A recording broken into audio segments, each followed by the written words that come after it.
Hey guys, my name is Mark. I work in the business sphere of society, and I'm going to share some reflections on Nehemiah 2.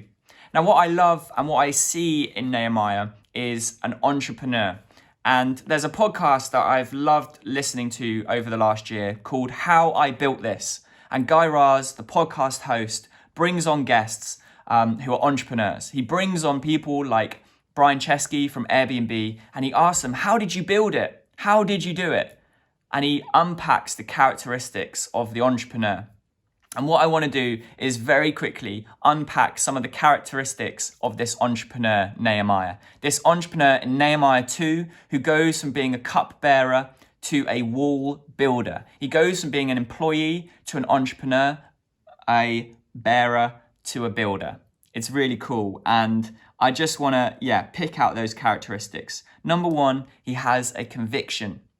And now think about that. He had a conviction and he brought that conviction to the court. He brought that conviction with him wherever he went. So whatever situation you're in, whatever court you are in, you bring that conviction with you. That's what Nehemiah did. But he didn't just leave that conviction there, that stirring, that pain of seeing Jerusalem rebuilt. He brought with it due diligence, homework. He had thought about the strategy. When the king asked him, what do you want to do? What's the plan? He had three things. He had the timescale. How long is it going to take him? How long is he going to be away? He had the letters that he needed to get safe passage.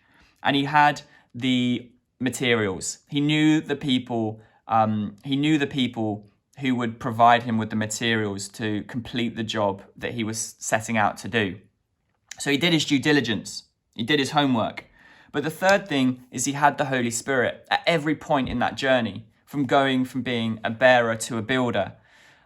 We often, Guy Raz in How I Built This will ask, well, how did you do it? Was it luck? Was it coincidence? What was it?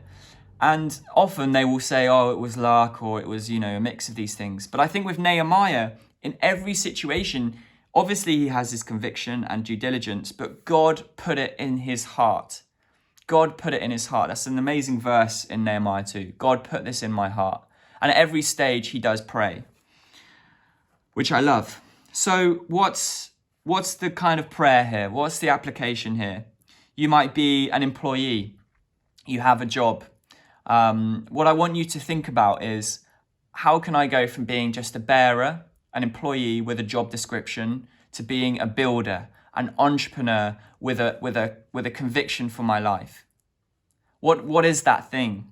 Who are you? Are you an employee or are you an entrepreneur? And I want you to change the way that you think about entrepreneurs. Entrepreneurs are not just your Brian Cheskys or Mark Zuckerbergs or Elon Musk. Entrepreneurs have conviction, due diligence, and Holy Spirit.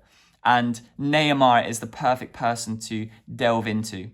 So my prayer is that you would know that you are an entrepreneur, and that the things around you, the convictions that you have, that you would have the due diligence and the Holy Spirit to build and to take the next steps that you need to take. I hope this has been helpful. Nehemiah 2 is packed with loads of stuff.